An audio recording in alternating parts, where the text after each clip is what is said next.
Hello and welcome to episode 113. This time around I return to covering an author who's always fascinated me, John Brunner, who lived from 1937 to 1995. He was a startlingly prolific British writer of science fiction, whose reputation today rests mainly on 4 acclaimed books he published from the late 60s to the mid-70s. But earlier in his career he wrote many SF adventures which, while less ambitious, are a rich source of pulp excitement. This episode focuses on 2 of these many novels. The Atlantic Abomination and Sanctuary in the Sky were both published in 1960 by Ace Books. They represent only half the novels Brunner published in that year through the same US publisher. Listen on for a brisk look at these 2 fast-paced books, little remembered but accomplished genre exercises from a giant of British SF. Previously I've covered 2 other lesser-known Brunner novels from a little later in his career. For my take on The Long Result from 1965, listen back to episode number 83. And for a review of 1973's The Stone That Never Came Down, check out episode number 73.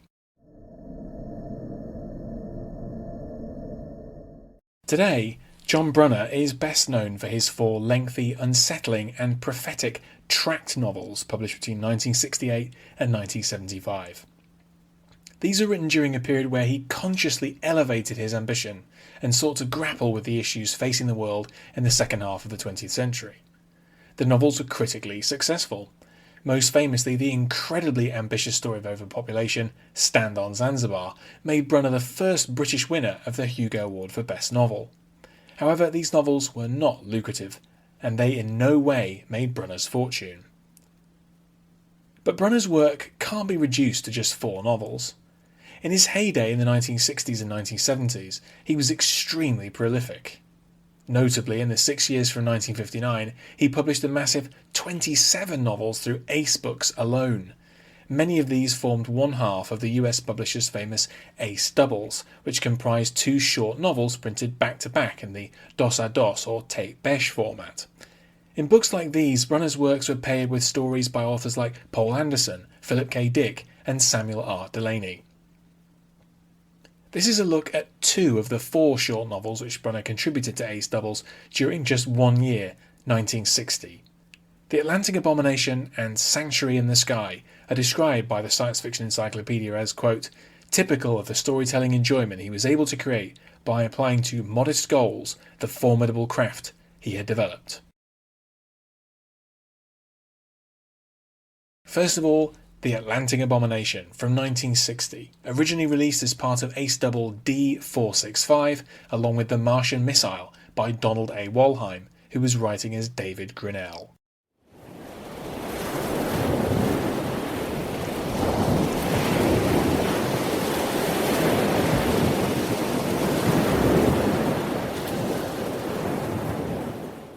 The 7th Brunner novel to see print as part of an Ace Double, The Atlantic Abomination, is a brisk and highly effective science fiction horror story.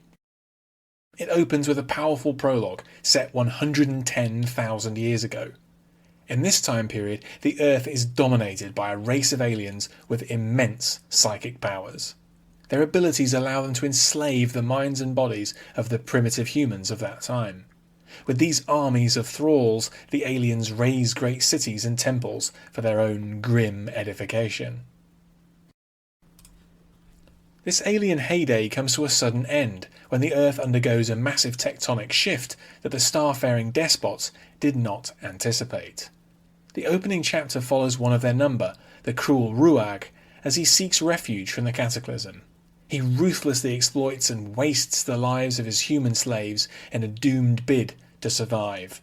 Before he dies, he's taunted by another alien who's been able to retreat to a hidden fastness, there to wait out the chaos. The alien cities are flooded and destroyed, but it's clear that the surviving alien will return. The narrative then shifts to the novel's near-future setting, which is to say the late 1960s. Brunner refocuses on the crew of the Alexander Bash, an oceanographic research vessel exploring the Atlantic.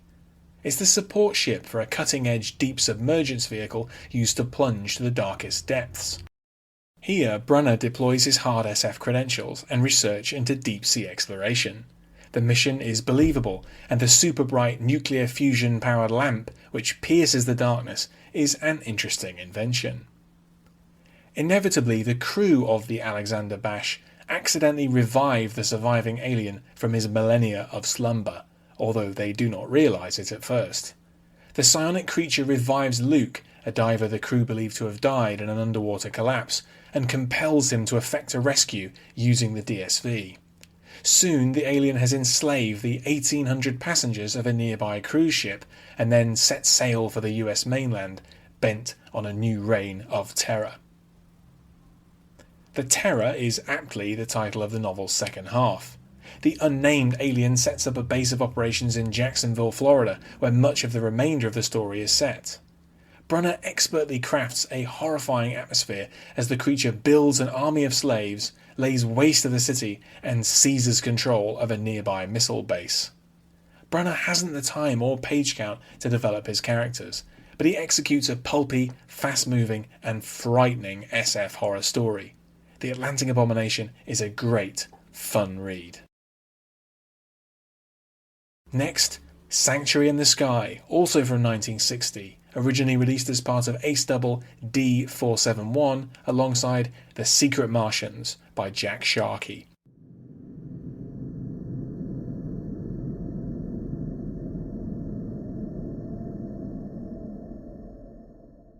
Sanctuary in the Sky was Brunner's 8th novel to form half of an Ace Double. It's less impressive than The Atlantic Abomination, but it is very different and has an appeal of its own.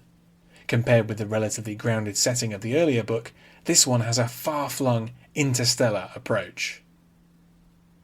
In the far future, humans have spread far from Earth and occupy a number of worlds in a distant arm of the galaxy. These worlds were separated for long enough that they gradually formed their own highly distinct cultures. Two of these, the Cathrodines and the Pags, have become star-faring colonial powers. Each has a number of subject worlds within its dominion, whose inhabitants are treated as second-class citizens. The officious Cathrodines and the intimidating matriarchal Pags are also imperial rivals. In particular, they both covet Waystation, a vast space habitat with 1 million inhabitants. Waystation is an enigma. No one knows who built it or the truth about its inner workings. It's controlled by the Glaiths, a minor power whose supremacy over the station protects them from falling under the rule of the two imperial forces. The novel mainly follows Vicor, a young man who's both a steward on a passenger ship that arrives at Waystation and an undercover asset for a group of revolutionaries.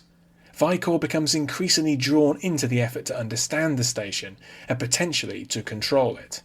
Central to the mystery is an enigmatic passenger, Lang, who appears to know far more about Waystation than he lets on. The puzzle about Waystation, its origins and ultimate purpose, is the whole crux of Sanctuary in the Sky. Brunner drops various hints and misdirections, but wisely keeps the secret until the closing pages of this very short, simple story. There's little in the way of direct conflict or threat in the novel, which is arguably its major shortcoming. Brunner can squeeze only so much interest from his cursory explanation of the various cultures involved, but Sanctuary in the Sky does build to a pleasing climax. John Brunner was something of a tragic figure who died quite young in 1995. Today, few of his books are in print, but many are available as ebooks, and these two early novels, especially The Atlantic Abomination, are great, fast reads, well worth a look. Thanks for listening to this episode. You can find more of my writing in text and audio form at my site andyjohnson.xyz. You can also find me on Twitter at AndyJohnsonUK, and you can support me at patreon.com/AndyJohnson. Catch you next time.